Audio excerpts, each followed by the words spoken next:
Boleh kita telah sebutkan asar-asar ya, jejak dari rahmat Allah Ta'ala. Di antaranya yang pertama apa?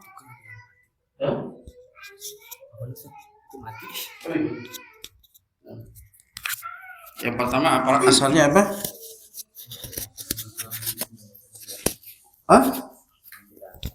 Nikmat, semua nikmat yang kita rasakan, yang kita tidak bisa menghitung. Nikmat apapun yang kita rasakan itu asal dari rahmat Allah Ta'ala. Dan apapun yang Allah ciptakan, ya baik alam semesta yang luas ini, kemudian apa yang Allah jadikan manfaat dari alam semesta ini. Allah ciptakan matahari, rembulan, bintang-bintang, Allah ciptakan udara, angin, air, tanah, dan semua kemanfaatan yang bisa kita rasakan semuanya itu asal dari rahmat Allah Subhanahu wa Ta'ala. Ya. Makanya ya, kalau kita melihat alam semesta ini dengan kacamata basirah dan kacamata ilmu, maka kita akan melihat alam semesta ini penuh dengan rahmat Allah yang satu. Ya. Seperti penuhnya samudra oleh airnya, dan penuhnya angkasa dengan udara penuh. Dan ini membuat kita bahagia. Makanya ini mengenal Allah Ta'ala ini sumber kebahagiaan, melihat rahmat yang begitu luas. Kemudian yang kedua apa? Yang paling agungnya itu diutusnya Rasul dan diturunkannya kitab, ya, yang dengannya ya ini ya, yang dengannya kita mengenal Rabb kita.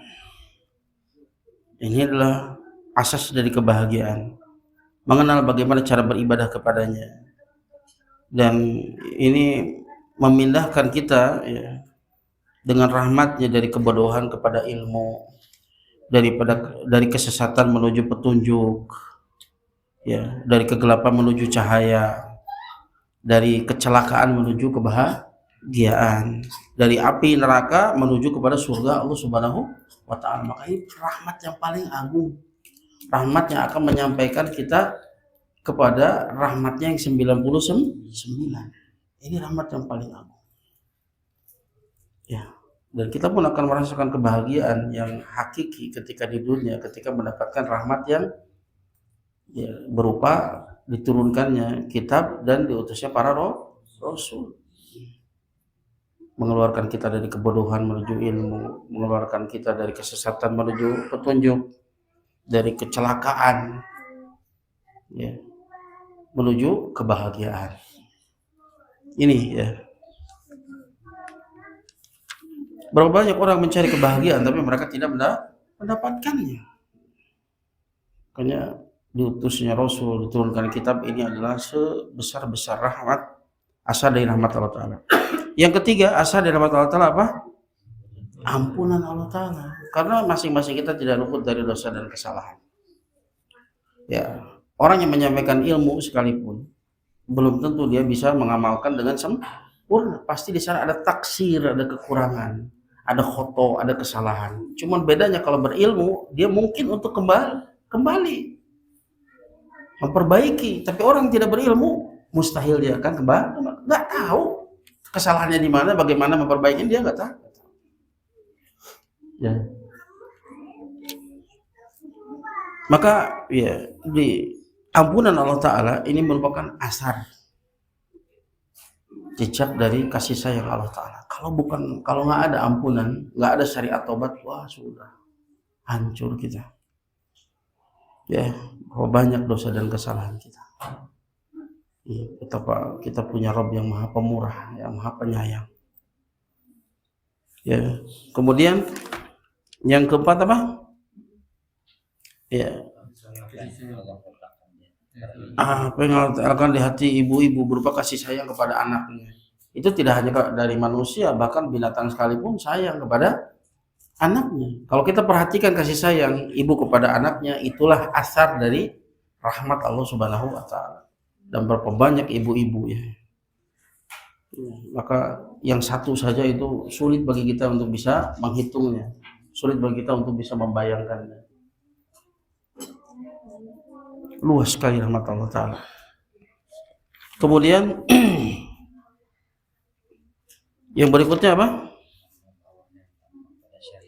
Nampak ya, yang nampak pada syariatnya. Di mana syariat ini tujuan dari maqasidus syariah adalah untuk hifdzul din, menjaga agama. Ini hubungannya dengan Allah Ta'ala. Hifdzul nafs, menjaga jiwa agar supaya manusia terlindungi ya, tidak saling mendolimi satu sama lain. Kemudian hifdzul akal, menjaga akal agar supaya tidak diombang-ambing oleh setan. Maka akal yang sehat, yang benar adalah akal yang dibimbing oleh syariat. Yang keempat, hifdzul nasal, keturunan atau a'rad, kehormatan, agar manusia saling menjaga kehormatan masing-masing. Yang terakhir hifdzul mal, agar supaya setiap orang itu, setiap yang berhak itu mendapatkan apa yang menjadi hak mereka. Tidak terjadi permusuhan, tidak terjadi perselisihan dan sebagainya. Ini 5 perkara yang esensi ya bagi manusia. Ini menunjukkan rahmat Allah yang begitu besar. Yang keenam, ini jelas, tampak jelas di balik musibah itu ada rahmat Allah yang begitu luas. Di antaranya ya rahmat Allah di balik musibah apa? Ampunan. Yang kedua, mengangkat derajat dia. Yang ketiga, pahala kesabaran. Yang keempat, menjauhkan dari azab di akhirat. Yang kelima, belum. Di antaranya pengabulan doa. Wa may yujibul mudhara idza da'ah. Siapa yang mengijabah orang yang kepepet ketika dia berdoa? Maka kata Imam Ibnu Qayyim, berdoa itu seperti memanah. Ya. Seperti memanah. Targetnya adalah Allah Subhanahu wa taala. Anak panahnya doa-doa yang disyariatkan oleh Rasulullah SAW diajarkan itu doa terbaik. Tarikannya itu adalah hajah, kebutuhan. Orang makin kepepet, tarikannya makin kencang, makin cepat nyampe. Kalau antum dengan kebutuhan yang sangat, nah itu diantara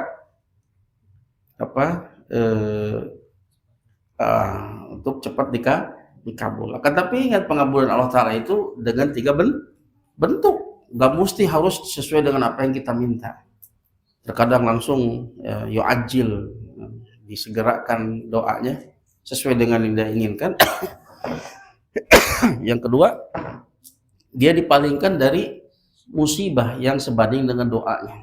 Maka tatkala antum selamat dari kecelakaan, itu bagian dari ijabah doa. Hampir tipis sekali, sedikit saja antum ketika antum selamat itu yakinilah itu adalah bagian dari ijabah doa.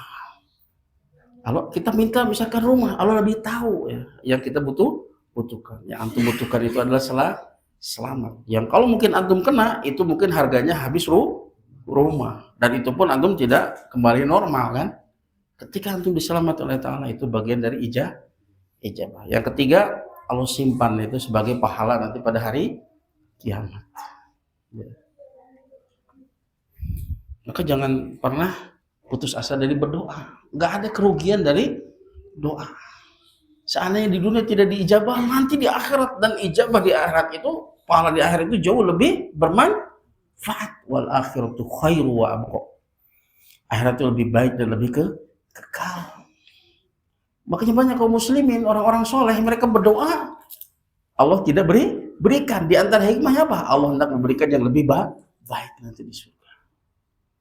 Ada orang kafir, ya Allah minta jreng. Antum jangan takjub dengan itu. Ya. Istidraj itu. Yang dengannya semakin panjang daftar hisab dia. Ya.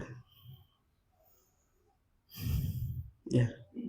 Kemudian yang ke berapa? Ketujuh. Apa? Belum. Yang ketujuh, tatajalla rahmatullah azza wa jalla fi rahmatihil khassah bi awliyaihi.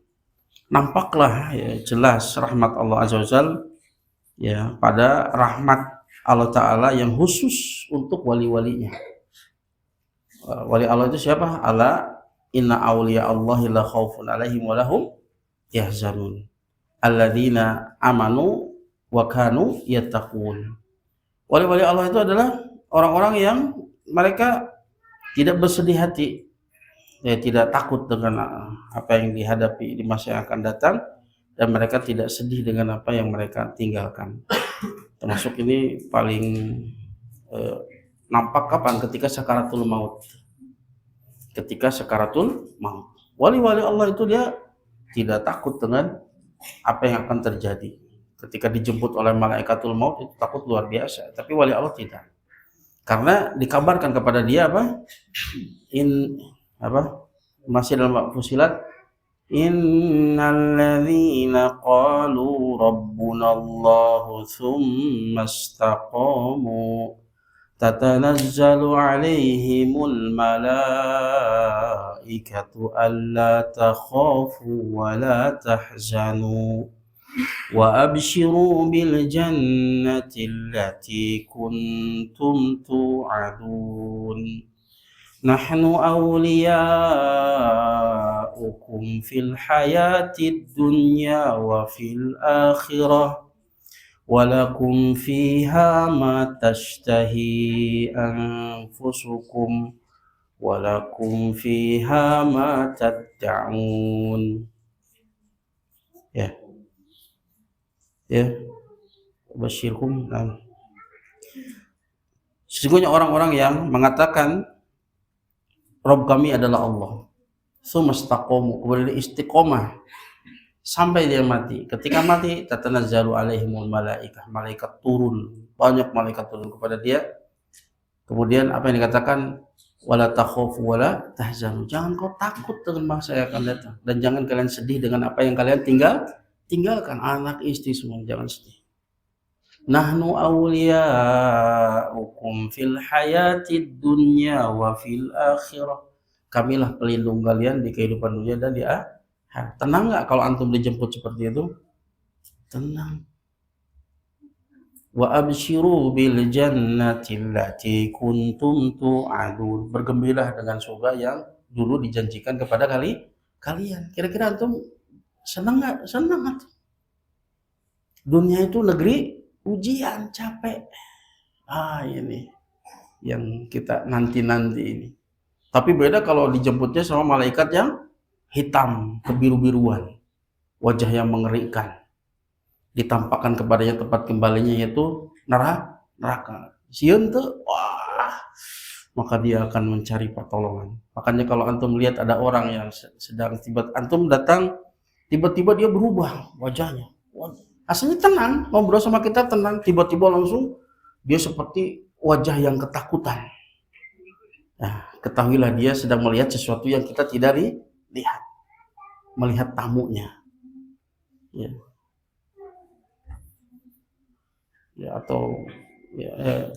Dan biasanya nggak lama itu dia meninggal. Atau tiba-tiba kada sedang ngobrol dengan kita, tiba-tiba dia mengatakan, nah, tafadhol julusan atau ijlis, silakan duduk. Kita nggak lihat. Nah itu dia lihat, ya ngeri. Maka kalau datang malaikat yang menjemputnya seperti itu, dia biasanya gelisah. Dia akan tengok kanan kiri cari bantuan. Cuma kita nggak lihatnya. Takut dia dijemput dengan yang seperti itu.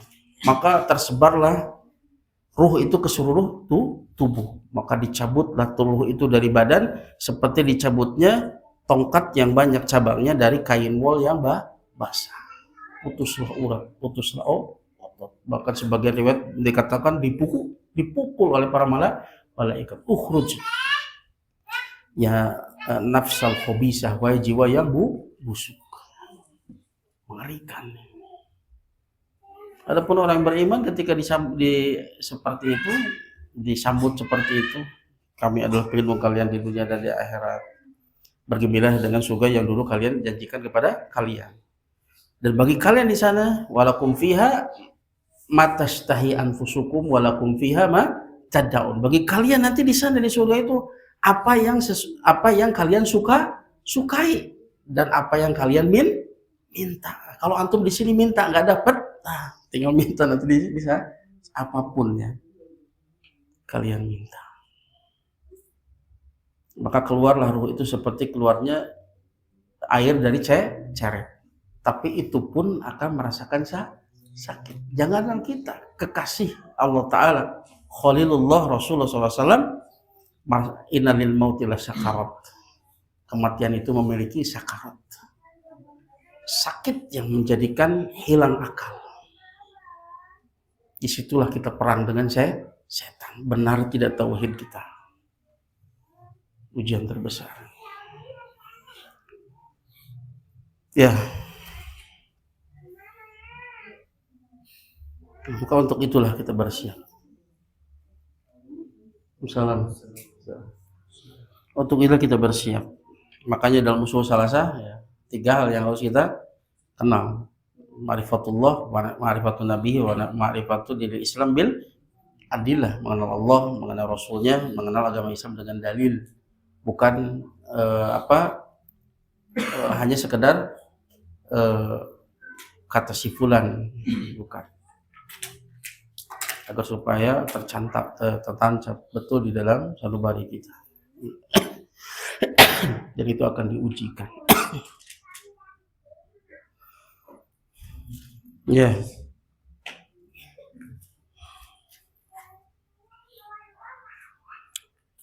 Ya. Ini untuk wali-walinya. Dan wali Allah itu siapa? Alladzina amanu wa kanu yattaqun. Wali Allah itu adalah orang-orang yang beriman dan mereka bertakwa. Ini definisi wali. Jadi wali itu tidak dibatasi hanya wali songo, tidak. Semua orang yang beriman dan mereka bertakwa itulah wali Allah. Ya. Ya. Dan rahmat Allah kepada mereka berbuat tasdidihim, tasdid, Allah berikan taufik mereka untuk benar-benar sesuai. Tasdid itu sesuai ya, amalan itu sesuai dengan apa yang diinginkan Allah dan Rasulnya. Tasdid ya, kita belajar misalkan tentang dakwah, nah itu untuk bisa sesuai dengan apa yang dituntunkan itu perlu tasdid, taufik dari Allah Ta'ala ya. Makanya ya pasti di sana ada taksir, kekurangan, ada khoto. Itu perkara yang lumrah. Cuman yang jangan itu kita bermudah-mudah, tapi kita berusaha untuk betul-betul sesuai dengan petunjuk. Berupa penjagaan mereka, ya.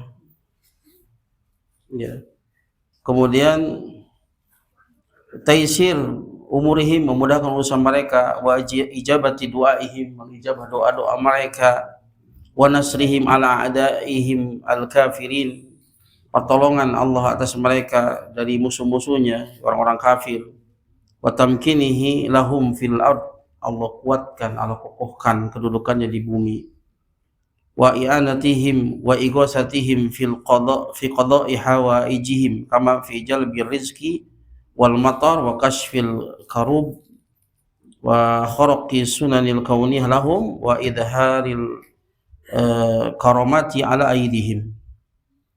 Dan Allah bantu dan tolong mereka di dalam memenuhi kebutuhan-kebutuhannya, seperti mencari rezeki ya, mendapatkan hujan, menghilangkan kesulitan-kesulitan, dan diberikan sesuatu yang di luar dari sunnah kauniyah, yaitu khariqul adah, sesuatu yang luar biasa berupa karomah-karomah yang ada pada mereka. Dan karomah itu nggak mesti harus misalkan bisa menghilang, kuat ditusuk jarum kan ngeri itu terbang, mesti seperti itu. Makanya itu ada karomah, itu kaitannya dengan sunnah. Apakah dia di atas sunnah, maka itu adalah karomah.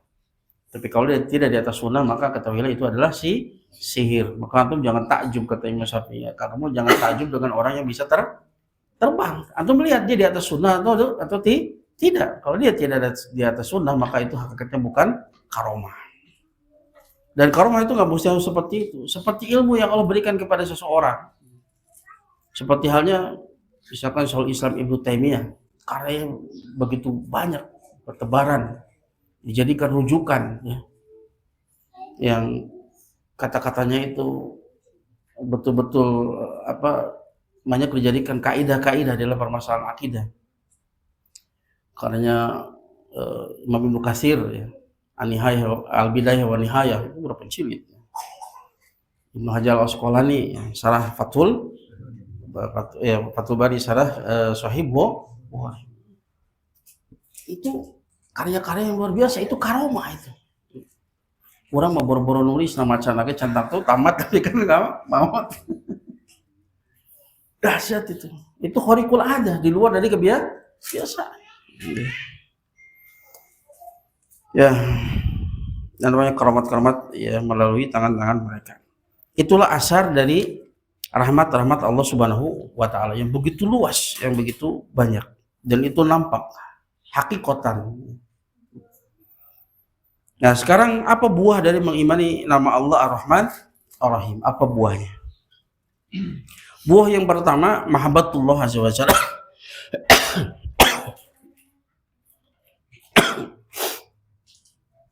Al-mahabbatul azimah wa dzalika hinama yufakkiru al-'abdu wa yanzuru fi athari rahmatillahi azza wa jalla fil afaq wa fi nafsi allati la tu'addu wa la tuhsa. Yaitu mencintai Allah azza wa jalla, kecintaan yang besar, yang hal tersebut ya terjadi tatkala seorang hamba memikirkan apa yang dia lihat berupa jejak dari rahmat Allah taala yang ada di ufuk di alam semesta. Ya, alam semesta yang begitu luas. Allah ciptakan makhluk-makhluk yang Allah tundukkan untuk manusia sehingga manusia bisa mendapatkan manfaat-manfaat darinya. Matahari, rembulan, bintang-bintang, udara, angin, air, tumbuh-tumbuhan, binatang. Apa yang Allah tundukkan untuk makan mereka, minum mereka, tempat tinggal mereka, tidurnya mereka, semuanya adalah asal dari rahmat Allah Subhanahu wa taala. Juga apa yang ada pada diri mereka, nikmat penglihatan, semua nikmat yang dia rasakan. Wa bikum nikmatin faminallah, nikmat apapun yang ada pada diri kalian semuanya dari Allah Subhanahu wa taala. Pemberian yang sangat mahal, penglihatan, pendengaran, nikmat lisan berbicara, mengungkapkan apa yang ada dalam hati kita, itu nikmat yang sangat besar. Antum melihat bagaimana orang-orang yang bisu, bagaimana sulit mereka untuk mengungkapkan apa yang ada di dalam hati mereka. Dan bisu biasanya diikuti dengan warung biasa. Tapi menakjubkan ya, Anda dapati ya, kelompok mereka itu betul-betul sungguh-sungguh belajar Islam. Sampai di antara mereka ingin belajar tahsin. Padahal mereka itu, antum gimana ini? Antum yang diberikan nikmat pendengar, nikmat lisan, nggak mau belajar tahsin. Mereka belajar tahsin, gimana coba belajarnya? Anda juga bingung gimana belajar. Tapi mereka sangat rindu untuk membaca Al-Quran. Bahkan di antara mereka ada yang sebelum masuk Islam itu, mereka banyak yang mu'alaf. Sebelum masuk Islam itu beliau sudah membaca Al-Quran beserta terjemahannya beberapa kali. Antum berapa kali antum baca Al-Quran tamat beserta terjemahannya? Berapa kali? Mereka itu betul-betul mencari. Di balik kekurangannya Allah berikan kelebihan.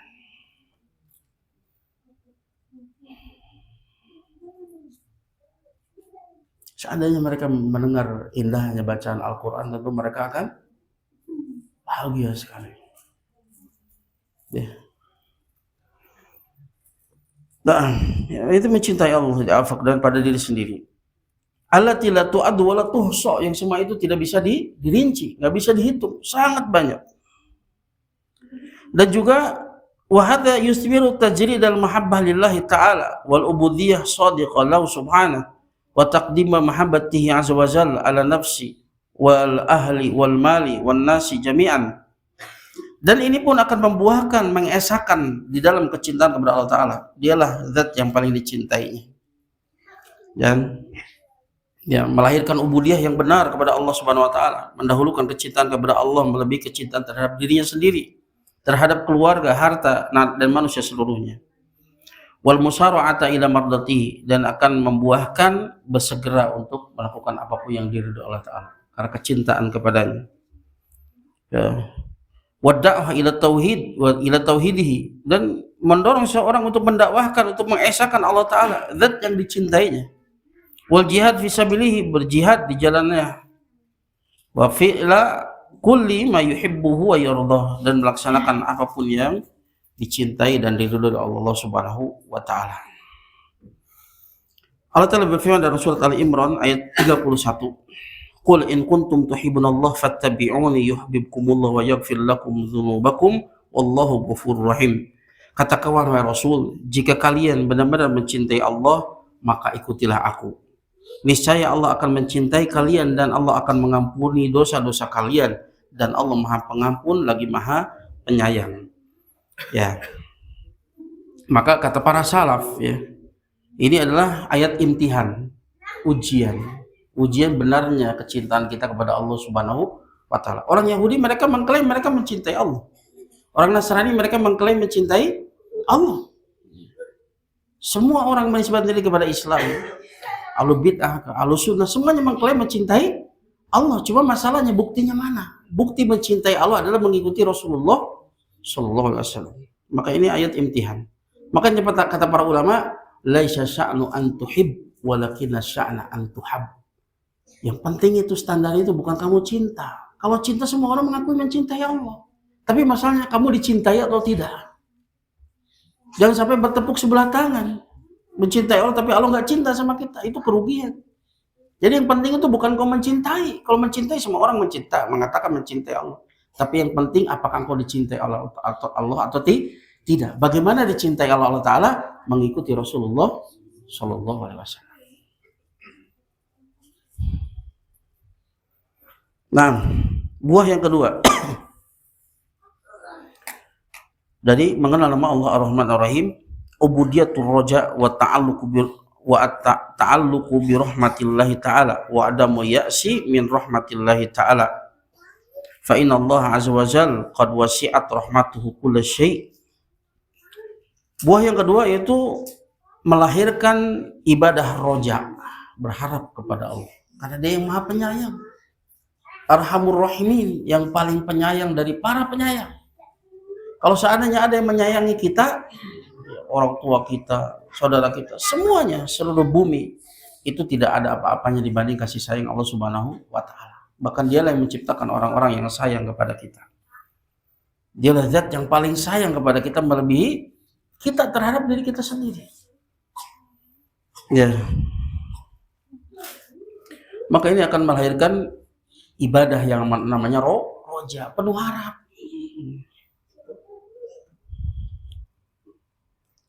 Dan bergantung dengan rahmat Allah Ta'ala. Kemudian tidak berputus asa dari rahmat Allah Ta'ala. Karena sesungguhnya Allah Ta'ala rahmatnya itu meliputi segala sesuatu.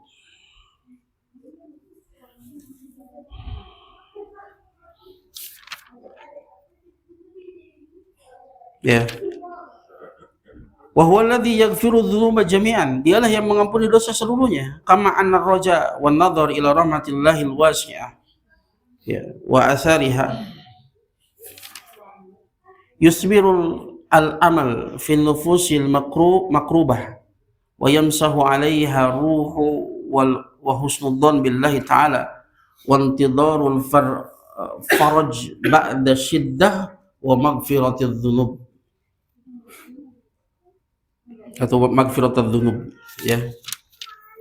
Kemudian ya Dialah mengampuni dosa seluruhnya, dan sesungguhnya berharap dan memperhatikan rahmat Allah Ta'ala yang luas, dan asar rahmat Allah Ta'ala itu akan membuahkan al-amal, harapan pada jiwa-jiwa yang al-makrubah, jiwa-jiwa yang merana, jiwa-jiwa yang bersedih, jiwa-jiwa yang terkena musibah ini akan melahirkan al-amal, harapan, dan ini akan ya membasuh ya jiwa-jiwa tersebut dengan kebahagiaan dan husnudon kepada Allah Azza wa Jalla, karena Dia adalah Arhamur Rahimin, yang paling penyayang dari para penyayang. Seandainya Allah mengambil dari kita sesuatu, yakinlah Allah akan memberikan balasan yang lebih baik. Wal akhiratu khairu wa abqa, akhirat itu lebih baik dan lebih kekal. Gak mungkin Allah itu. Dan seandainya kita berjuang di jalan Allah Ta'ala, Allah Maha bersyukur, sekecil apapun usaha kita, Allah akan membalasnya dengan balasan yang tidak terhingga. Untuk perhatikan bagaimana perjuangan keluarga Nabi Ibrahim dalam mengesahkan Allah Ta'ala, dalam ketaatan kepada Allah Subhanahu Wa Ta'ala. Balasannya ya selain nanti di akhirat, di dunia pun sampai sekarang diabadikan. Tidak ada seorang pun dari kaum muslimin kecuali mengenal bagaimana perjuangan ketaatan Nabi Ibrahim. Disebutkan di kitab-kitab. Ya. Perjuangannya itu dijadikan manasik. Yang mungkin ini tidak terbayang oleh Nabi Ibrahim. Dahsyat ini balasan dari Allah Azza wa Jalla. Ya. Ya. Dan dia akan husnudon kepada Allah Ta'ala, dan dia akan menunggu jalan keluar setelah kesulitan, dan dia akan menunggu ampunan dari dosa-dosanya ketika mendapatkan musibah. Allah Ta'ala berfirman dalam surat Az-Zumar ayat 53, qul ya ibadiyalladzina asrafu ala anfusihim la taqnatu min rahmatillah innallaha yaghfiru dzunuba jami'an innahu wal ghafurur rahim. Katakanlah wahai Rasul, wahai hamba-hambaku yang melampaui batas atas diri mereka, jangan kalian berputus asa dari rahmat Allah. Apa rahmat Allah di sini? Sesungguhnya Allah Ta'ala mengampuni dosa seluruhnya, apapun jenis dosanya, hatta kesyirikan sekalipun, kalau dia bertobat Allah akan ampuni. Ya, tidak diampuni kapan? Ketika dia datang kepada Allah Ta'ala dengan membawa dosa kesyirikan tanpa bertobat sebelumnya. Kalau dia bertobat ketika di dunia, Allah ampuni semuanya. At-taib binadzan bikamalah dan balah, orang yang bertobat dari kesalahan seperti orang yang punya dosa. Innahu wal ghafurur rahim, sesungguhnya dia Maha Pengampun lagi Maha Penyayang. Allah berfirman dalam surat Asy-Syarh, ya, atau kita sering kenal dengan Alam Nasrah, ya. Fa inna ma'al usri yusra, inna ma'al usri yusra. Sesungguhnya bersama dengan kesulitan ada kemudahan. Sesungguhnya bersama dengan kesulitan ada kemudahan. Antum perhatikan di sana kata usri, kesulitan itu pakai alif lam. Pakai alif lam. Namanya alif lam lidzikril ahdi, atau al-ta'rif lidzikril ahdi, atau alif lam yang menunjukkan penyebutan apa yang sudah disebutkan sebelumnya. Lidzikril ahdi. Makanya alif lam ya al-usri yang kedua itu adalah al-usri yang pertama. Berbeda kalau yusron itu disebutnya dalam bentuk nakirah, menunjukkan yusron yang kedua, bukan yusron yang pertama. Lil ahdi dzikri itu contohnya seperti begini. Faqadtu mi'ata alf rubiah, aku hilang 100.000. Ya. Kemudian al-an wajadtu al-mi'ah alf rubiah. Sekarang aku dapati yang 100 itu pakai alif lam, menunjukkan bahwa 100 yang kedua ini adalah 100 yang disebutkan sebelumnya. Nah, ya. Makanya di sini kata para ulama, bersama dengan kesulitan ada kemudahan, bersama kesulitan yang tadi ada kemudahan. Maka satu kesulitan tidak akan mengalahkan dua kemudahan. Di setiap ada kesulitan, satu kesulitan, di sana ada dua kemudahan, membuat kita tidak putus asa ketika menghadapi musibah, ketika menghadapi kesulitan. Di sana pasti ada dua kemudahan. Jangan takut, jangan putus asa. Berapa sering kita sepertinya nggak ada jalan keluar, tertutup jalan keluar. Padahal sesungguhnya jalan keluar itu di hadapan mata. Cuman masalahnya Al-Fattah belum membukakan mata kita, jalan yang begitu terbentang. Makanya para ulama ketika membahas nama Allah Al-Fattah memberikan sebuah perumpamaan. Ketika kita berada di dalam mobil yang kacanya penuh dengan lumpur, dan itu di jalan tol, bukan di jalan sempit, jalan tol itu jalan terbentang begitu besar untuk dia, tapi dia melihat tidak ada jalan keluar, kayaknya nggak ada jalan. Kenapa? Allah tuh tutup. Al-Fattah, ketika Allah buka ternyata jalannya itu, solusinya itu mudah ya. Maka ya ketika menghadapi musibah, ketika menghadapi kesulitan, bergantungannya kepada dia saja, Al-Fattah ya. Juga Allah berfirman dalam surat An-Naml ayat 26, amma yujibul mudhara idza dza'ah wa yaksifus su'. Siapakah yang mengijabah orang yang kepepet tatkala dia berdoa? Dia berdoa, nggak ada orang yang tahu siapa yang mengijabah orang kepepet tadi. Wa yaksifus su', siapa yang bisa menghilangkan keburukan. Nah, itu buah yang keberapa? Kedua. Akan melahirkan ubudiyah roja, harapan yang besar kepada Allah Ta'ala, husnudon kepada Allah Ta'ala ya. Kemudian yang ketiga, itu soful abdi birahmah ya, wa badluha li ibadillahi tabaraka ta'ala. Yang kedua, buah dari mengenal nama Allah Ar-Rahman Ar-Rahim, yaitu hamba tersebut berupaya untuk bersifat dengan sifat rahmah, penyayang. Innallaha rahimun yuhibbur ruhama, sesungguhnya Allah adalah Ar-Rahim, mencintai orang-orang yang penyayang. Maka kita berusaha menjadi orang yang penyayang dan memberikan kasih sayang tersebut kepada hamba-hamba Allah Tabaraka Ta'ala. Lihatlah bagaimana Allah Ta'ala memuji Rasulnya dengan sifat Rahim. Dalam surat At-Taubah ayat 128, Allah berfirman, laqad ja'akum rasulun min anfusikum azizun alaihi ma'anittum harisun alaikum bil mu'minina raufur rahim. Sungguh telah datang kepada kalian seorang rasul dari bangsa kalian. Sungguh terasa berat baginya ya kesulitan yang kalian rasakan, dan dia sangat bersemangat untuk berikan kebaikan kepada kalian. Bil mu'minina raufur rahim. Dia itu sangat belas kasihan dan penyayang kepada orang-orang beriman. Allah puji ini dalam bentuk pujian.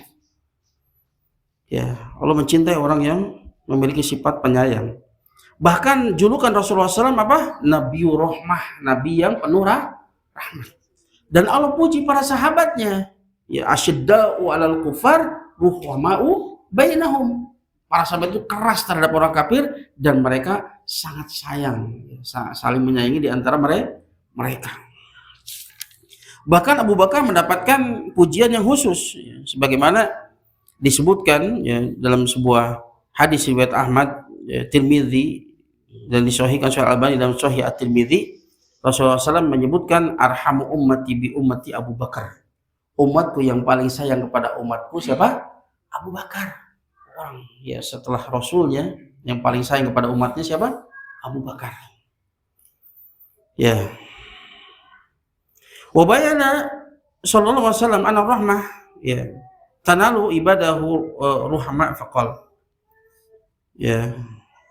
Sesungguhnya rahmat itu ya akan diraih oleh hambanya yang penyayang. Rasulullah bersabda dalam hadis riwayat Bukhari dan Muslim, "Innama yarhamullahu min ibadihi ar-ruhama." Hanyalah yang Allah rahmati, yang Allah sayangi dari hamba-hambanya, ini rahmat yang khusus. Siapa? Ar-ruhama, para penyayang. Wa adamur rahmah bin nas hidayatuhum ila tauhid, dan sebesar-besar kasih sayang kepada manusia apa? Menunjukkan mereka kepada tauhid. Sebesar-besar kasih sayang kepada manusia yaitu menunjukkan mereka kepada tauhid. Inilah sumber kebahagiaan, sumber keselamatan di dunia dan di akhirat. Menunjukkan mereka kepada tauhid. Wa ikhrajuhum minadh-dhulumati ilan nur bi idzni rabbihim azza wa jalla, dan mengeluarkan mereka dari kegelapan menuju cahaya dengan izin Rabb mereka azza wajal.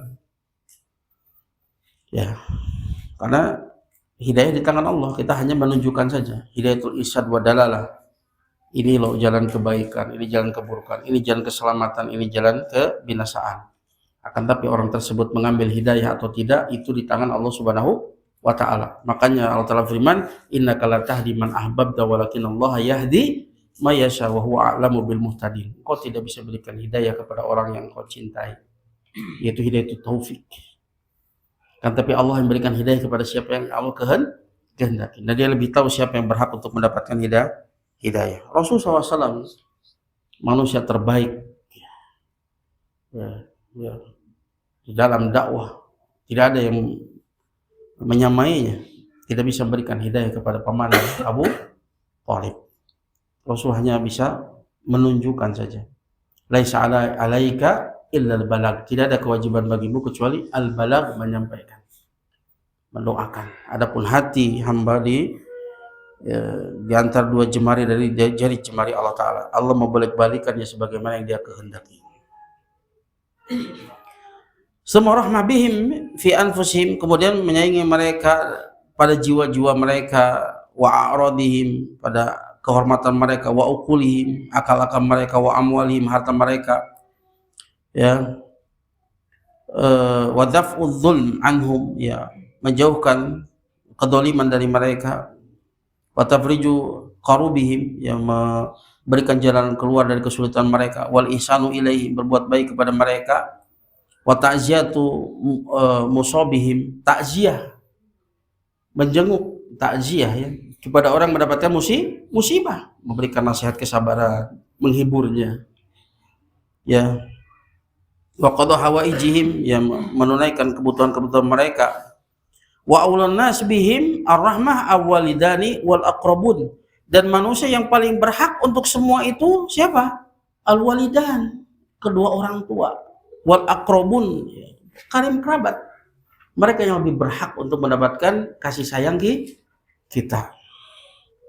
Allah Ta'ala berfirman dalam surat Al-Isra ayat 23 sampai 24. Wa qad rabbuka alla ta'budu illa iyyahu wa bil walidaini ihsana imma yablughana indakal kibara ahaduhuma aw kilahuma fala taqul lahumu uff wa la tanharhuma wa qul lahumu qawlan karima wahfid lahuma janaha dzulli minar rahmah wa qur rabbilhamhuma kama rabbayani shaghira. Allah perintahkan, wa qad rabbuka, Rabbmu itu memerintahkan, alla ta'budu illa iyyah, jangan kalian beribadah kecuali hanya kepadanya. Ini perintah apa? Tauhid. Jangan kalian beribadah kecuali hanya kepadanya.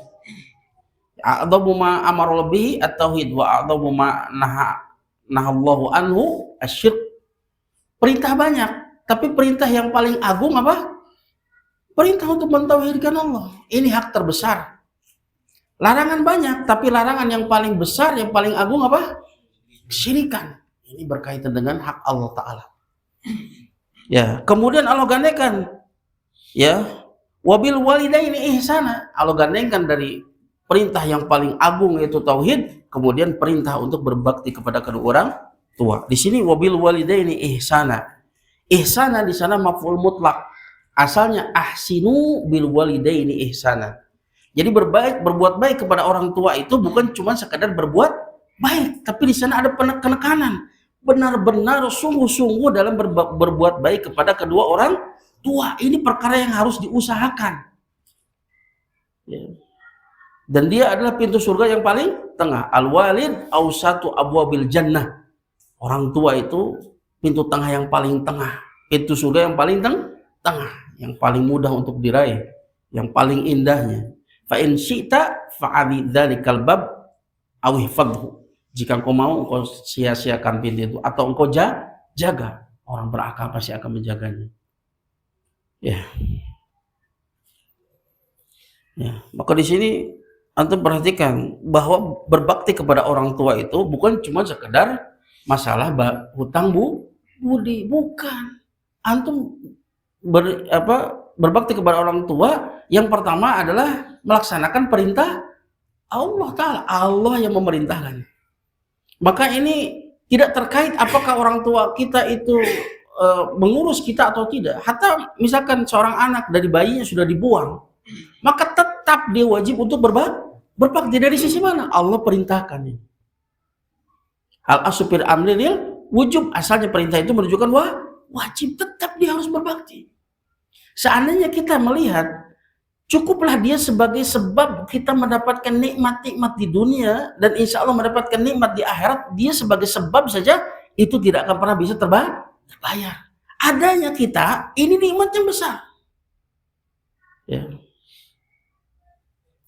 Wujud itu lebih baik daripada adam, daripada ketiadaan. Sesuatu yang tidak ada itu lam yakun syai'an madhkur, sesuatu yang tidak bisa disebut. Tidak bisa disebut sesuatu yang enggak ada. Adapun sesuatu yang ada itu namanya syai', sesuatu yang ada. Syai' itu adalah maf'ul dari sya'a. Artinya sesuatu yang Allah kehendaki. Semua yang Allah kehendaki itu tidak ada yang batil. Rabbana ma khalaqta hadza batilan subhana. Wahai Rabb kami, Engkau tidak menciptakan semua ini adalah batil. Tidak, pasti di sana ada kebaikan. Ada maslahat. Maka ketika kita wujud, ini kita ada, ini adalah sebuah kebaikan. Yang dengannya kita mendapatkan kebaikan di dunia sebelum nanti mendapatkan kebaikan nanti di akhir. Hanya sekedar sebab, dia sebagai sebab saja, itu sesuatu yang mustahil kita bisa membayar. Apalagi kedua orang tua kita adalah betul-betul dia yang mengurus kita, yang menafkahi kita, yang menjaga kita, yang mendidik kita. Itu jauh lebih layak untuk kita berbakti kepadanya. Ya. Kemudian Allah ingatkan kita ketika orang tua sudah tua. Kenapa? Karena sebetulnya kasih sayang orang tua dengan anak itu jauh berbeda. Berapa banyak seorang ibu itu bisa menghidupi 10 orang anak. Dan mereka semuanya diperhatikan, semuanya diurus. Satu orang ibu, betapa besarnya kasih sayang ibu kepada anak. Tapi 10 orang anak belum tentu bisa mengurus seorang ibu. Oh, yang satu ngurus, yang satu enggak. Pak, sisi Rikon, kamu masing-masing dia sibuk dengan keluarganya, sibuk dengan pekerjaannya. Kalau ada yang mengurus, yang lain enggak, jadi pasea. Antum mau unah ini keluarga anak ngurus orang tua nih, pahiri-hiri. Yang terjadi apa? Ya sudah cari jalan tengah. Kita bayar seorang suster. Adil kan? Akhirnya diurus oleh seorang suster. Lihat. Satu orang ibu bisa mengurus 10 orang anak. 10 anak belum tentu bisa mengurus seorang ibu. Itulah fitrahnya manusia. Kebanyakan bukan fitrahnya. Kebanyakannya manusia. Sedikit sekali kasih sayang anak kepada ibunya, kepada orang tuanya. Tapi kasih sayang orang tua kepada anak itu pasti lebih besar. Antum yang sudah menikah, cobalah antum melihat ketika anak antum sakit, apa yang terjadi? Wah, panas dingin, stres. Seandainya antum jadi penggantinya, sudahlah gantikan saja. Saya yang merasakannya, antum akan ridho, antum siap itu. Tapi itu perasaan itu tidak muncul ketika orang tua kita yang sakit. Kayak gitu nggak? Paling maksimal ya ridho lah, paling berakhir dengan kematian.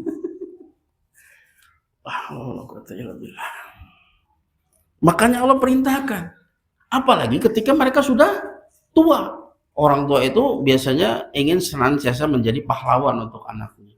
Dia yang merawatnya, dia yang menafkahinya, dia yang menjaganya. Ingin selalu menjadi tampil sebagai pahlawan untuk anaknya. Ketika sudah tua itu berubah dia. Bukannya dia yang menafkahi, dia dinafkahi. Bukannya dia yang menjaga anak, malah dia dijaga sama anaknya. Dia yang dirawat oleh anaknya. Itu membuat perasaan orang tua itu merasa lemah. Merasa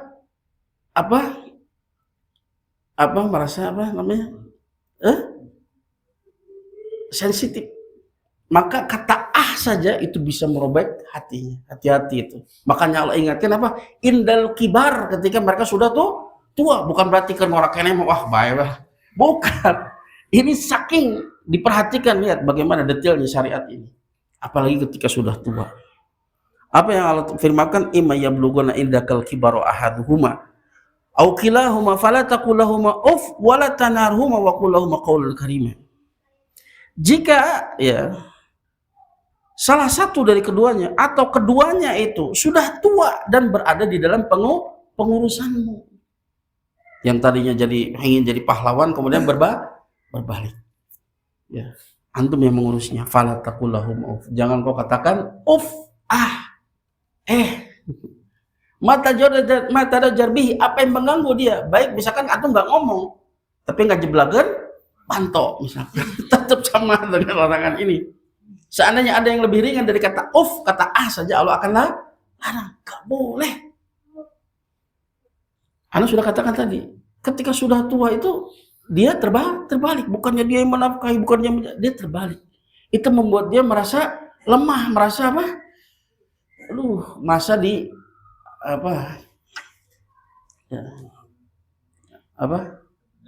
masa tidak berdaya. Maka ketika antum sakiti seperti itu betul-betul menggores hatinya. Allah sudah peringatkan. Wala tanharhuma, apalagi untuk saja nggak boleh, apalagi untuk membentaknya. Dan juga terkadang namanya orang tua ya. Ketika summa radadnahu asfala safilin, kami kembalikan dia kepada fase yang terendah. Biasanya kembali lagi seperti anak kecil, mudah tersinggung. Kalau segala sesuatu ingin langsung cepat dan sebagainya. Ini menguji kesabaran kita. Jangan bentak. Ya, wa qul lahum qawlan karīmah. Tapi perintahnya apa? Ucapkan kepada mereka berdua ucapan yang karim, ucapan yang penuh sopan santun, ucapan yang penuh kelembutan. Ya, wahfid lahum janha dzulli minar rahmah, dan rendahkanlah bagi mereka berdua sayap kehinaan. Ya, karena kasih sayang.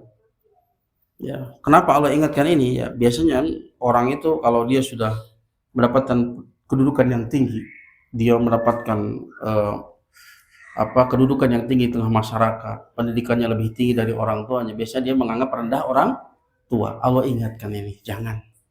Sehebat apapun antum, hatta antum raja sekalipun, ingatlah antum hakikatnya adalah orang yang banyak penghutang. Tahu antum penghutang? Berhutang yang tidak mungkin terbayar. Sehebat apapun itu, dialah yang pertama kali mengajarkan antum. Ya, jasanya tidak terbayarkan. Maka Allah ingatkan untuk tawadu di hadapan mereka berdua. Ya, wa qul rabbi rahmuhum kama rabbayani shaghira, dan berdoalah, wahai Rabbku, sayangi mereka berdua sebagaimana mereka berdua mengurusku, memeliharaku ketika aku kecil. Agar supaya, kenapa bukan sayangi mereka berdua sebagaimana mereka menyayangiku? Tidak. Tapi pakai kama rabbayani shaghira, sebagaimana mereka berdua telah mengurusku, ya, mentarbiahku ketika aku masih kecil. Karena mentarbiah itu tidak hanya sekedar sayang, tapi menjaga, menafkahi, mendidik, agar supaya setiap kali kita mendoakan orang tua kita ingat dengan jasa-jasa mereka. Allah sengaja ya, agar supaya kita ingat dengan jasa-jasa mereka. Kemudian ya, itu kepada orang tua ya. Kemudian ada sebuah cerita ya dari Aisyah radhiyallahu anha. Ini hadis riwayat Bukhari dan Muslim, dan ini lafadznya Muslim. Aisyah itu, kata Aisyah, ja'atni miskinah tahmilu ibnataini laha tahmilu ibnataini laha fa at'amtuha salasa tamaratin fa a'taitu kulla wahid fa a'tat kulla wahidatin minhuma tamratan wa rafa'at ila fiha tamratan litakulaha fas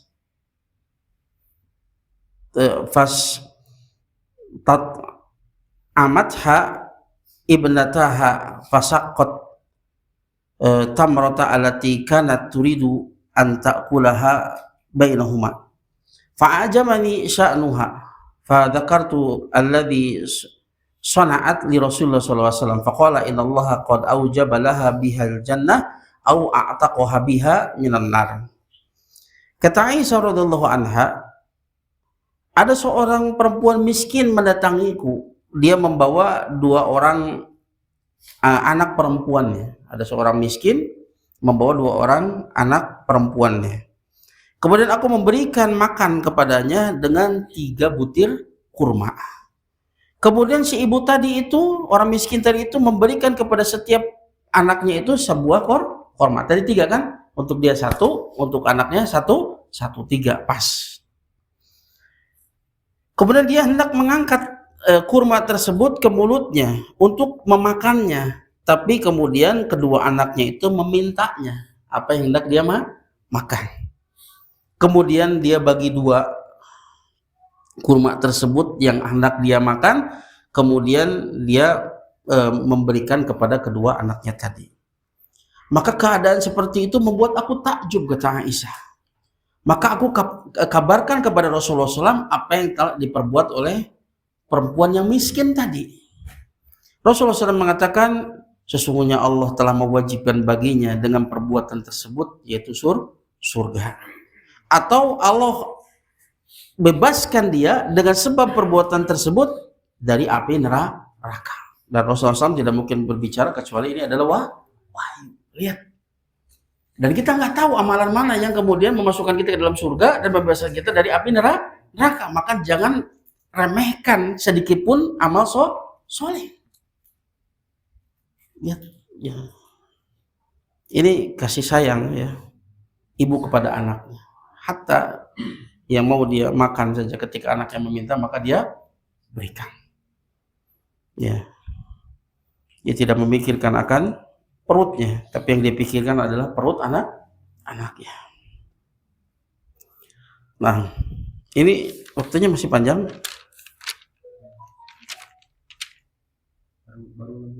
Baru 60 menit, masih panjang ya. Nah, sekarang apa? Yang keempat, at-ta'arrud li rahmatillahi ta'ala bi fi'li asbabiha. Ya, menghadapi rahmat Allah Ta'ala itu dengan melakukan sebab-sebabnya. Bagaimana cara mendapatkan rahmat itu? Dengan menempuh sebabnya. Kita akan sebutkan sebab-sebab yang mendatangkan rahmat Allah Ta'ala. Min a'zami atau min a'zami ma tajlibu bihi ya rahmatullah Ta'ala fi'lu ma yurdihi wa ya'muru bihi. Sebab ya yang paling besar yang mendatangkan rahmat Allah Ta'ala yaitu melakukan apa yang diridhoi dan diperintahkan oleh Allah Ta'ala. Ini sebab yang mendatangkan rahmat, melakukan apa yang diridhoi dan diperintahkan oleh Allah Ta'ala. Kalau apa yang Allah perintahkan pasti itu menunjukkan perkara yang diridhoi ya. Wa sinabu ma yashituhu wa yunha anhu bittiba'i ma ja'a bihi Nabi sallallahu alaihi wasallam, dan menjauhi apa yang mendatangkan murka Allah dan apa yang dilarang darinya dengan mengikuti apa yang datang, apa yang dibawa oleh Nabi sallallahu alaihi wasallam. Allah Ta'ala berfirman dalam surat Al-A'raf ayat 56, inna rahmatallahi qaribum minal muhsinin, sesungguhnya rahmat Allah itu dekat dengan orang-orang yang berbuat ihsan. Berbuat ihsan. Ya, ihsan itu ada 2. Perbuatan ihsan itu ada 2 macam. Ihsan kepada Allah, ihsan kepada makhluk. Ihsan kepada Allah seperti apa yang disebutkan Rasulullah SAW ketika ditanya, akhbirni anil ihsan, beri kabar kepadaku tentang ihsan. Apa ihsan? Anta'budallah ka'anaka tarah fa illam takun tarahu fa innahu yarak. Ihsan kepada Allah yaitu engkau beribadah kepada Allah seolah engkau melihatnya. Melihat dengan basirah, dengan kacamata ilmu. Menghadirkan makna dari nama dan sifat Allah Ta'ala di dalam aktivitas ibadah kita. Atau kalau tidak mampu seperti itu, ketahuilah bahwasanya Allah Ta'ala melihat kita. Ya. Adapun ihsan kepada makhluk, semua perbuatan baik kepada makhluk itu ihsan. Ya tentunya dengan sesuai dengan apa yang datang dari Rasulullah Shallallahu Alaihi Wasallam, bukan dengan perkiraan, dengan zon. Allah Ta'ala berfirman dalam surat Al-A'raf ayat 156 sampai 157. Wa rahmati wasi'at kulla syai', dan rahmatku meliputi segala sesuatu. Fasaktubuha lilladzina yattaquna wa yu'tuna zakata walladzina hum biayatina yu'minun. Dan aku akan tetapkan rahmatku itu untuk orang-orang yang bertakwa dan mereka menunaikan zakat, dan bagi orang-orang yang mereka itu beriman dengan ayat-ayatnya. Walladzina yattabi'una ar-rasulal umiyya walladzina yattabi'una ar-rasulan nabiyyal ummi alladzi yajidunahu maktuban indahum fi Taurati wal Injil. Dan ya, untuk orang-orang yang mengikuti rasul nabi yang ummi, ya, tidak bisa menulis dan membaca. Dan ini adalah kemuliaan, menunjukkan bahwa Al-Quran itu bukan nukilan dari kitab yang lain. Ya, bukan nukilan dari kitab yang lain, karena Rasul tidak bisa membaca dan Rasul tidak bisa menulis. Tapi ini adalah murni dari wahyu Allah Subhanahu wa Ta'ala. Ya, yang tentang Nabi yang ummi ini, mereka mendapatkannya tertulis di sisi mereka di dalam Taurat dan Injil. Makanya ya, mereka itu ya'rifunahu kama ya'rifuna abna'ahum. Mereka mengenal Rasulullah SAW sebagaimana mereka mengenal anak-anak mereka. Kalau kita kenal anak kita itu nggak mungkin tertukar. Tahu betul inilah Nabi terakhir yang diperintahkan oleh Allah Ta'ala untuk diikuti, tahu betul. Tapi mereka tidak mau menerima kerasulan SAW hanya karena bahwa Rasulullah SAW bukan dari Bani Israel. Hasadnya mereka. Juga Allah Ta'ala berfirman dalam surat Nur ayat 56. Wa aqimus sholata wa atuz zakata wa ati'ur rasula la'alakum turhamun. Tegakkanlah sholat dan tunaikan zakat dan taatilah Rasul agar supaya kalian dirahmati. Nah, cara mendapatkan rahmat dengan mentaati Rasul. Juga Allah berfirman dalam surat Al-Baqarah ayat 218, innalladzina amanu walladzina hajaru wa jahadu fi sabilillah ulaika yarjuna rahmatallah wallahu ghafurur rahim. Sesungguhnya orang yang beriman dan orang-orang berhijrah dan berjihad di jalan Allah, mereka inilah yang mengharapkan rahmat Allah. Ya, yang seperti ini yang berhak untuk mendapatkan rahmat Allah. Wallahu ghafurur rahim, dan Allah Maha Pengampun lagi Maha Penyayang. Kemudian ma tastajlibu bihi rahmatullah ta'ala ma dzakara sabiqan min rahmah bil khalqi wal ihsan ilaihim. Di antara perkara yang mendatangkan rahmat Allah Ta'ala, apa yang disebutkan sebelumnya, yaitu berupa sayang kepada makhluk dan berbuat baik kepada mereka. Ini perkara yang mendatangkan rahmat Allah. Innallaha rahimun yuhibbur rahmah. Allah Maha Penyayang, mencintai orang-orang yang penyayang. Jadi kasih sayang kita kepada hamba, ya, kepada makhluk, itu yang pertama yang mendasari kita apa? Ingin mendapatkan rahmat dari Allah Subhanahu wa Ta'ala. Ingin mendapatkan kecintaan Allah Subhanahu wa Ta'ala. Bukan hanya sekedar wah iya mah da biasana orang Sunda mah bager bereha, bukan. Tapi diniatkan ibadah. Ya. Innamal a'malu binniyat wali kulli imri'in ma nawa. Setiap amal itu bergantung kepada niat, dan setiap orang mendapatkan apa yang dia niatkan. Ya, maka ya perbanyak niat yang baik. Hanya gara-gara niat itu amalan seorang itu berbeda-beda. Contoh kecil, misalkan antum mau minum nih. Antum niatkan minumnya itu bukan cuma sekadar menghilangkan dahaga, tapi antum niatkan agar supaya saya bisa beribadah kepada Allah Subhanahu wa Ta'ala. Maka itu bukan cuma dapat menghilangkan dahaga saja, tapi mendapatkan pahala ibadah.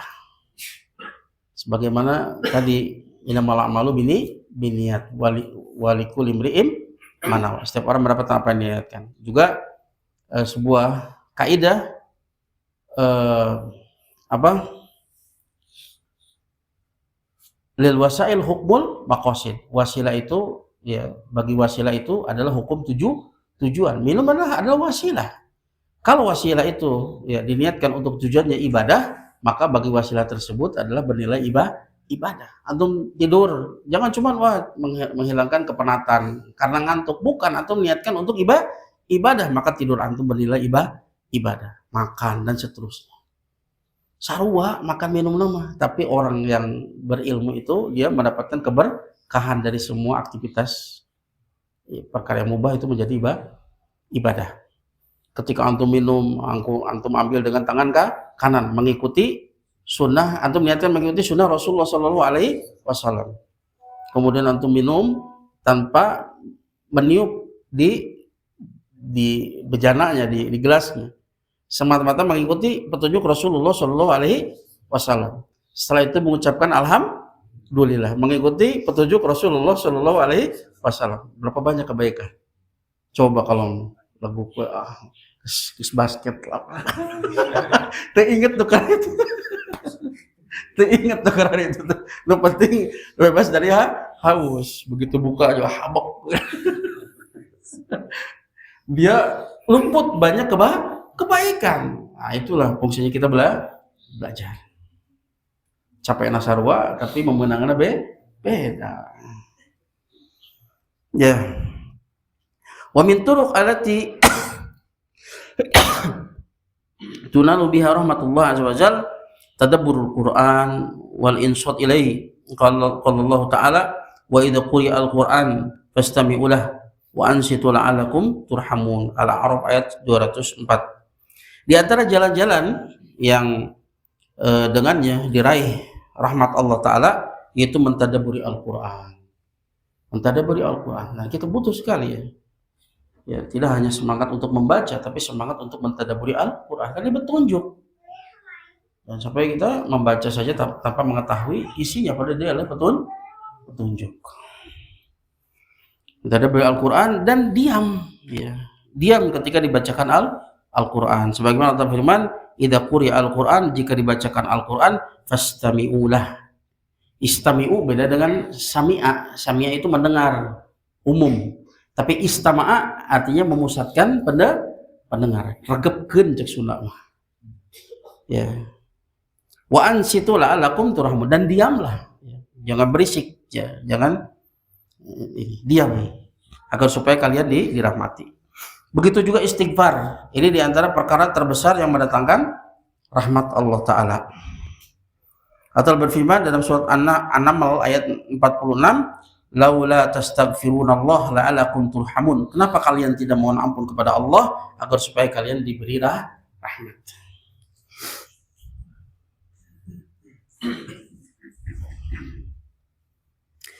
Ya, dan sungguh Allah Ta'ala memberikan petunjuk kepada kita untuk banyak berdoa, yang minta rahmat untuk diri kita, untuk kerabat kita. Dan Allah Ta'ala memuji para nabinya atas hal tersebut.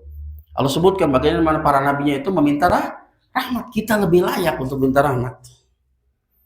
Dia tatkala Ayub berdoa dalam surat Al-Anbiya ayat 83. Wa Ayyuba idz nada rabbah, dan Ayub tatkala dia bermunajat kepada Rabbnya, dia menyeru Rabbnya, berdoa.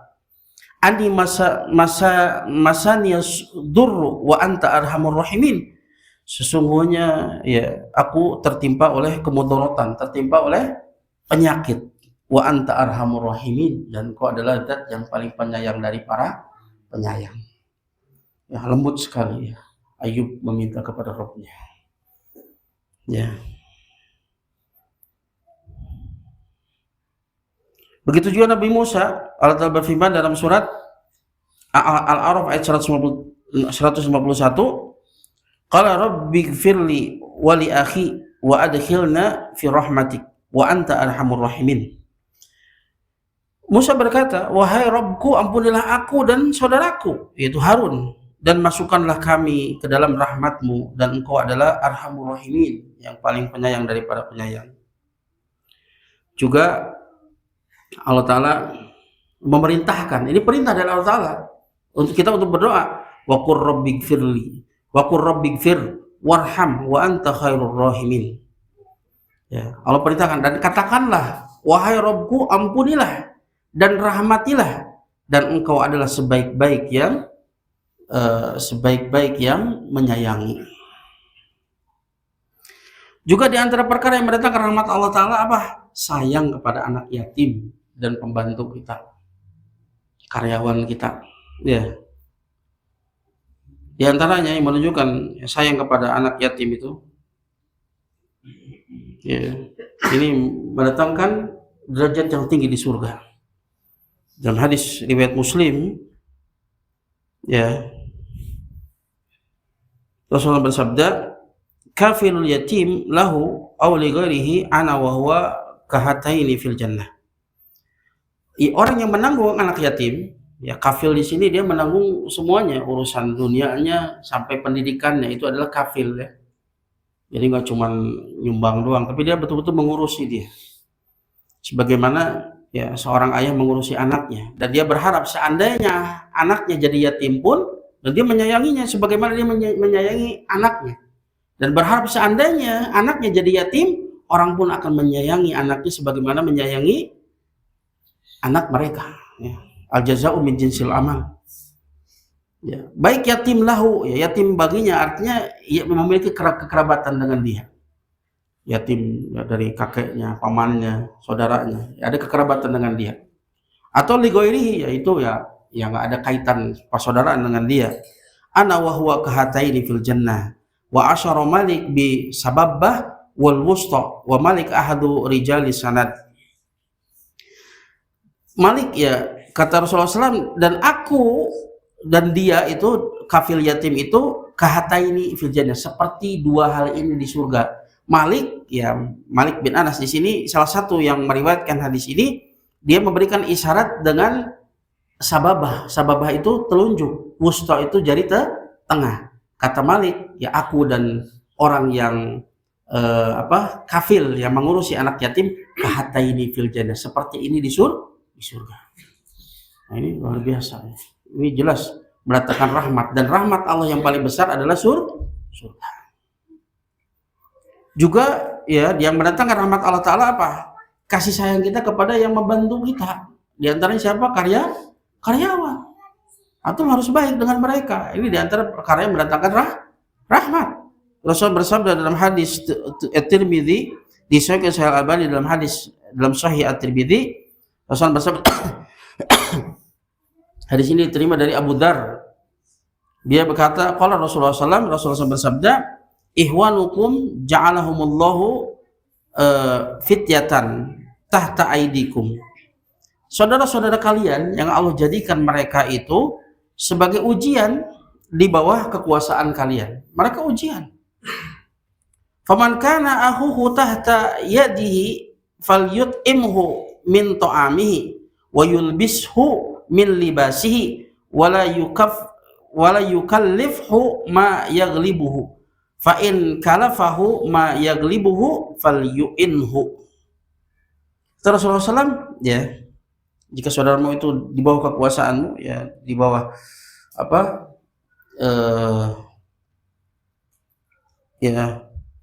kekuasaanmu, maka hendaknya engkau memberikan makan kepada dia dari makananmu, sama makanannya. Ulah misalkan bawahan mah jeung tahu tempe, bos sama misalkan jeung sate, ya, bos satena nunutan. Artinya beri makan mereka sesuai dengan makan kita, ya, jangan dibeda-bedakan, ya. Dan hendaknya dia memberikan pakaian dari pakaiannya sama, ya, sama. Dan hendaknya dia tidak membebani saudaranya tersebut dengan perkara yang di luar kemampuannya. Seandainya dia membebani dia apa yang di luar kemampuannya, hendaknya dia membantunya. Lakukan baiklah, ya, karena dia sudah saya bayar. Jangan seperti itu. Bantu dia, ringankan beban pekerjaannya. Ini menunjukkan rahmatnya, ya, seseorang kepada saudaranya, orang-orang yang membantunya.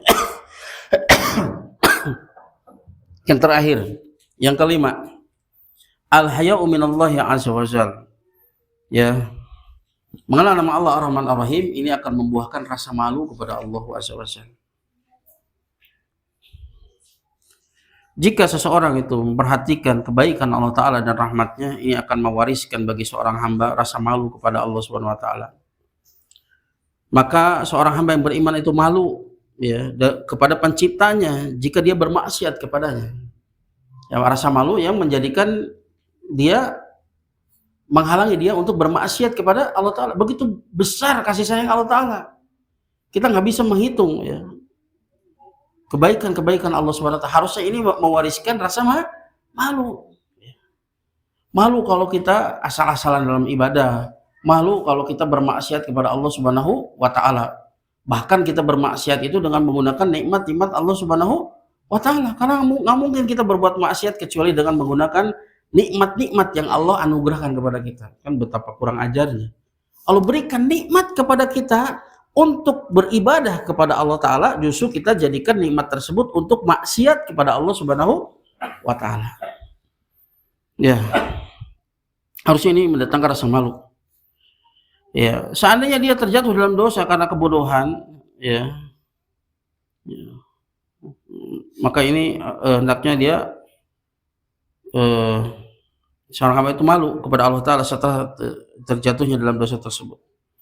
Oleh karenanya para nabi itu mereka ya'tadirun, mereka beralasan ya dari syafaat kepada manusia. Mereka tidak mau memberikan syafaat kepada manusia karena dua alasan. Ya, lidzunubihin wa ya linnasi biduli, ya, untuk berikan syafaat kepada manusia atas dosa mereka.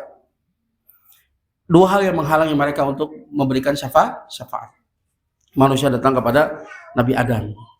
Nabi Adam gak mau untuk kemudian memberikan syafaat. Datang kepada Nabi Nuh, kepada Ulul Azmi, Nabi Nuh, Nabi Ibrahim, Nabi Musa, Nabi Isa, semuanya gak ada yang mau untuk memberikan syafaat untuk disegerakan faslul qadha, ya. Karena mereka sudah kecapean, sudah tersiksa di mahsyar ketika matahari didekatkan sejarak satu mil.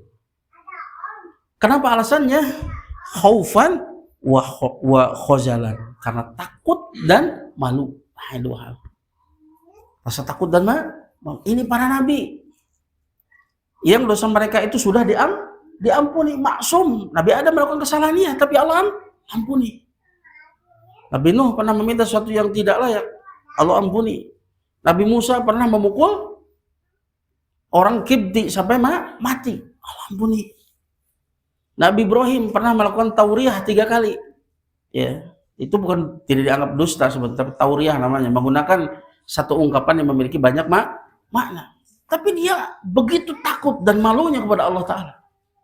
Orang kayak kumaha, orang selain tauriyah dia wadul. Apakah kita tidak takut dan malu ketika itu? Oh, luar biasa, kita akan takut dan malu luar biasa di hadapan Allah Azza wa Jalla.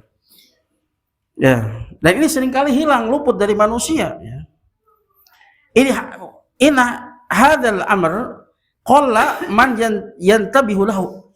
Ini adalah perkara ini yang sedikit orang itu memperhatikannya.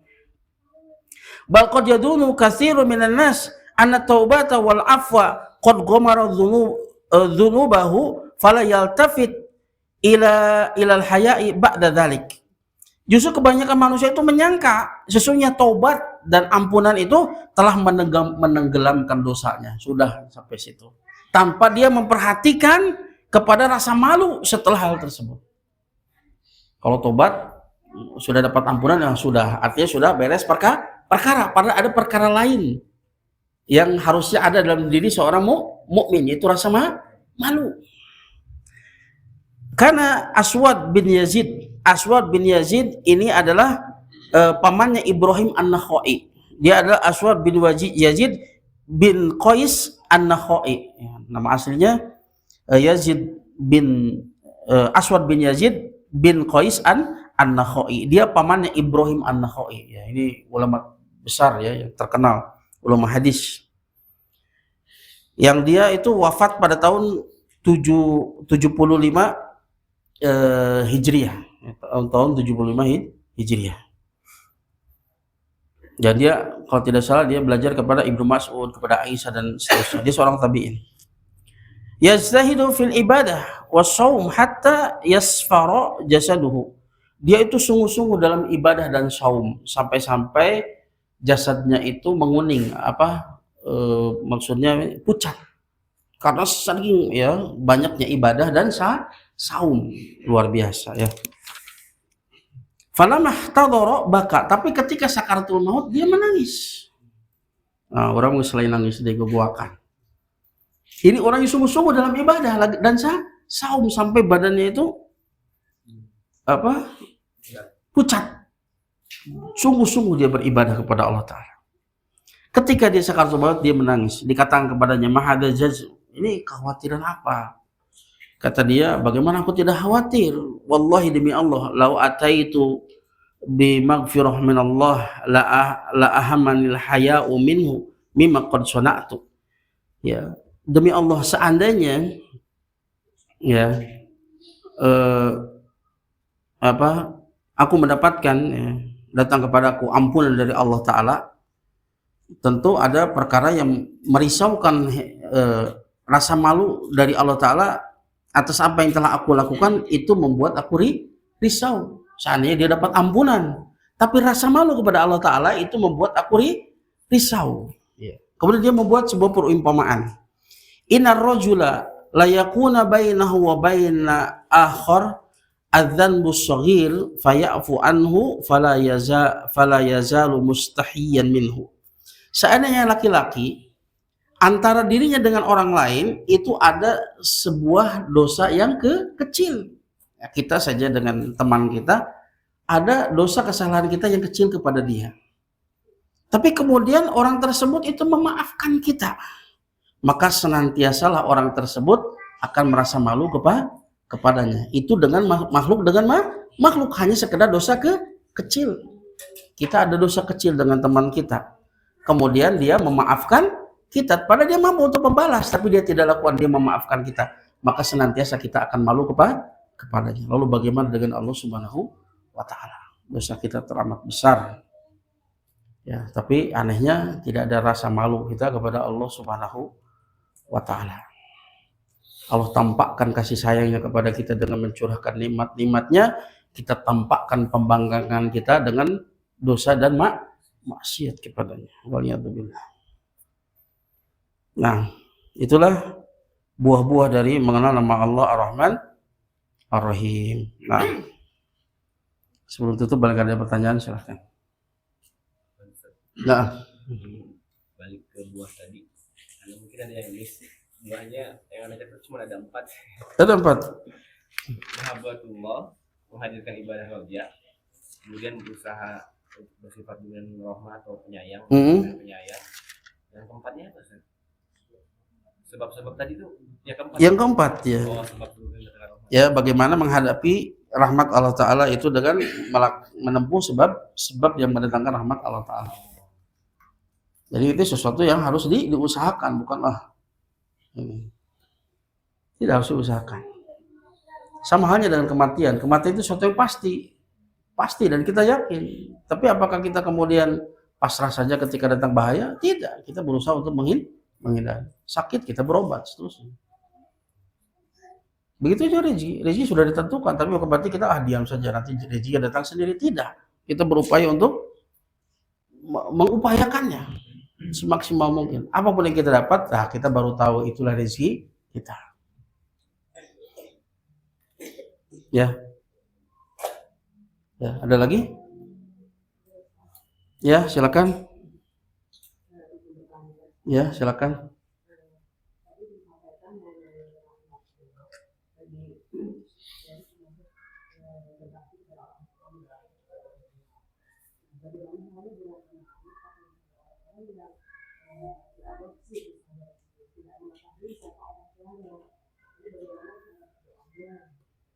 Dia doakan ibu bapaknya. Itu diantara bentuk bakti dia kepada orang tua, yaitu mendoakannya. Dan ini perintah Allah Ta'ala. Hah?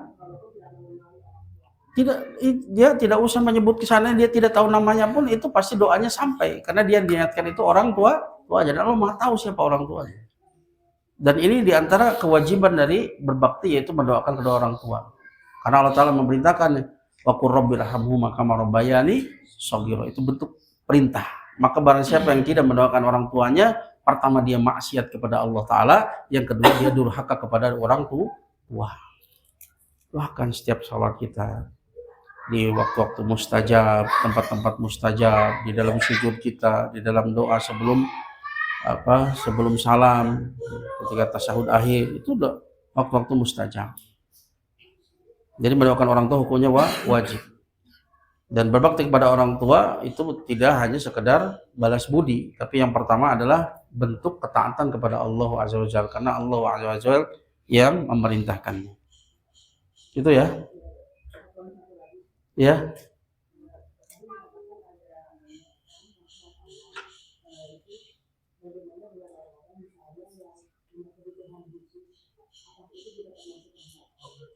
Itu rahmat Allah Ta'ala. Ya, seperti orang buta ya, yang dengannya Allah lindungi dia dari dosa-dosa maksiat dengan matanya. Dan setiap detiknya dia itu memanen pahala dari kesabarannya. Ya, dan itu lebih mudah untuk mendapatkan pahala karena sabar itu diam. Habsun nafsi ani tasahhud wa sikayah an aqdilah al-muallimah qaulan wa fi'lan. Menahan jiwa dari merasa murka dengan takdir Allah, berkeluh kesah kepada makhluk dari takdir Allah yang menyakitkan, baik dengan ucapan maupun perbuatan. Dia diam tapi dia mendapatkan limpahan pahala. Kita ingin dapat ngejar dia harus sholat malam, jihad fisabilillah, menginfakkan harta kita. Dia diam dapat pahala. Dan Allah akan angkat derajatnya kalau dia sabar. Pernah kita bahas di sini sebuah hadis riwayat Abu Daud, Sahih Al-Albani dalam Targhib wa Tarhib, Sahih Targhib wa Tarhib, innal abda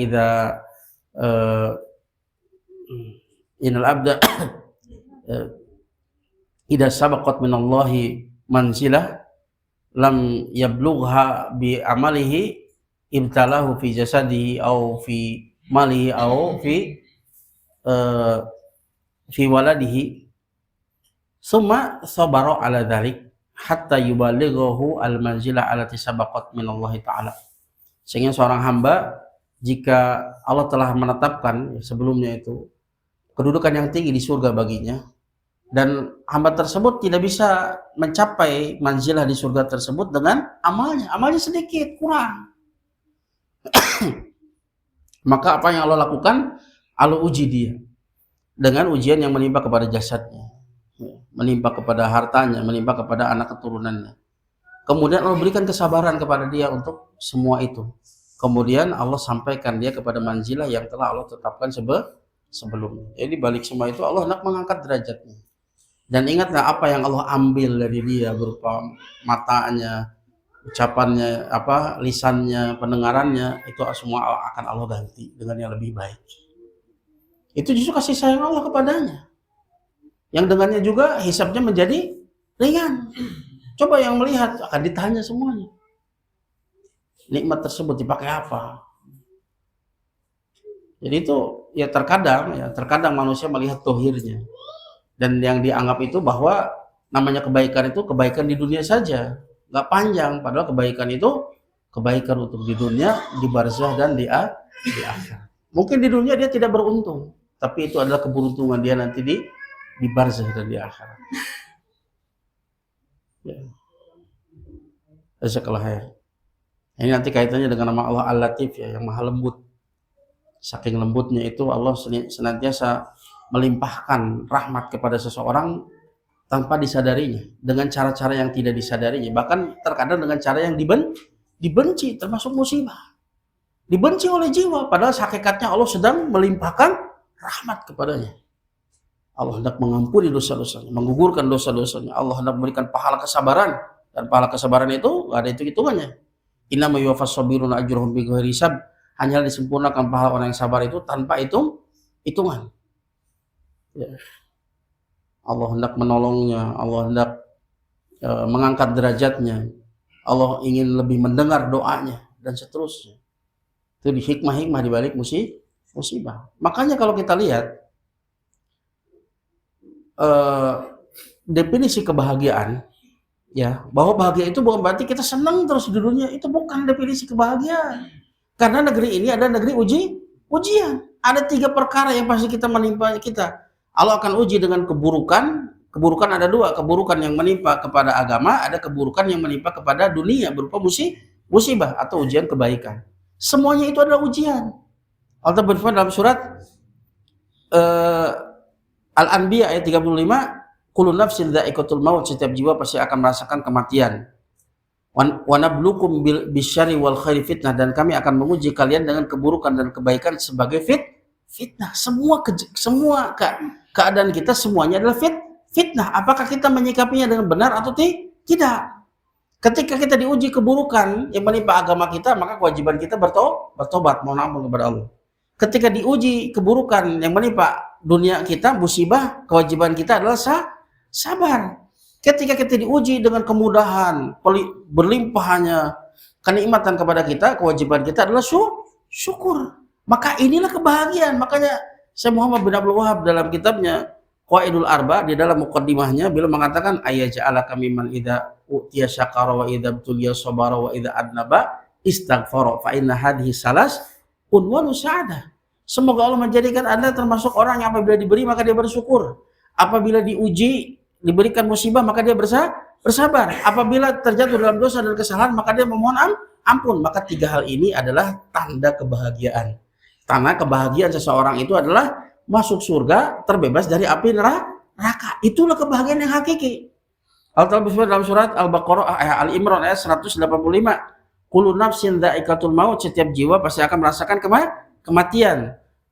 Wa innama tuwaffawna ujurakum yaumal qiyamah, kalian hanya disempurnakan pahalanya nanti pada hari kiamat. Faman zuhziha 'anil nar wa udkhilal jannah faqad faz, barang siapa yang diselamatkan dari api neraka, dimasukkan ke dalam surga, faqad faz, sungguh dia telah beruntung, sungguh dia telah sukses. Itulah kebahagiaan yang sesungguhnya, yang tidak ada lagi kesusahan, tidak ada lagi kesedihan. Wa mal hayatud dunya illa mata'ul gurur, tidaklah kehidupan dunia kecuali kesenangan yang menipu. Makanya antum melihat asyadul bala lil anbiya, bala yang paling besar kepada siapa? Para nabi.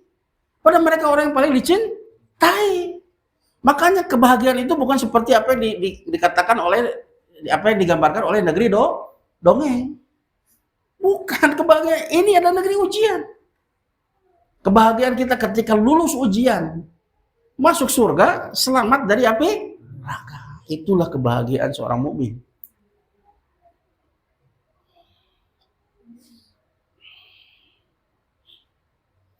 Itu ya. Ya. Ada lagi? Tadi pertanyaan tenang boleh. Tadi pertanyaan apa? Oh ya. Ada lagi pertanyaan?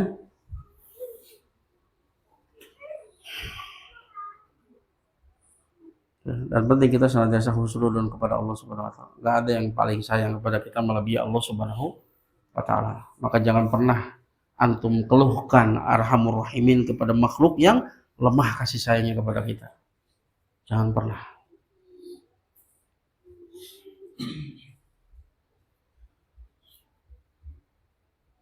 Ya, ada lagi?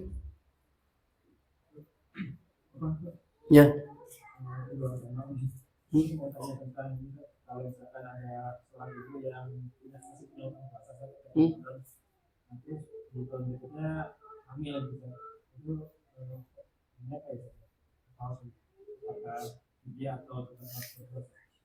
Ketika bergabung ke sana, misalnya ada 2 ilat kan? Ilatnya itu dia hamil sama menyusui kan?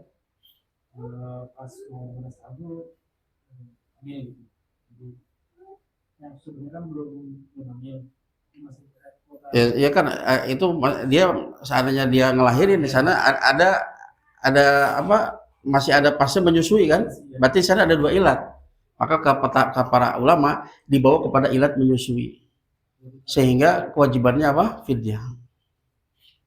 Itu lebih ringan. Ada yang lebih berat lagi, fidyah sama qada, nah itu takalluf itu. Enggak, dia dibawanya kepada itu. Ketika tergabung dua ilah antara melahirkan dengan menyusui, maka dibawa kepada menyusui, dan menyusui itu adalah fidyah.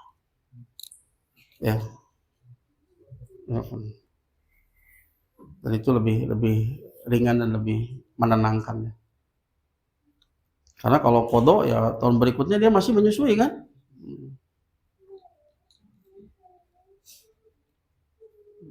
Kecuali kalau misalkan ada larangan dari dokter nggak boleh menyusui, misalkan ada penyakit dan sebagainya, dan dia kalau tidak ada mudarat untuk anaknya, itu maka dibawa kepada melahirkan. Tapi pada umumnya para ulama mengambil istinbat seperti itu, bukan dibawa kepada melahirkan, tapi dibawa kepada ilat yang menyusui. Tadi sana ada dua ilat ya. Allah Ta'ala. Dan itu pula pertanyaan sama itu pernah ditanyakan kepada Ustaz Abdul Hakim kemarin ketika ada daurah di Sabilun Najah, itu pernah ditanyakan hukum tersebut dan beliau pun mengambil pendapat tadi. Jadi dibawa kepada ilat menyusui sehingga kewajibannya adalah fidyah. Allah Ta'ala. Ada lagi?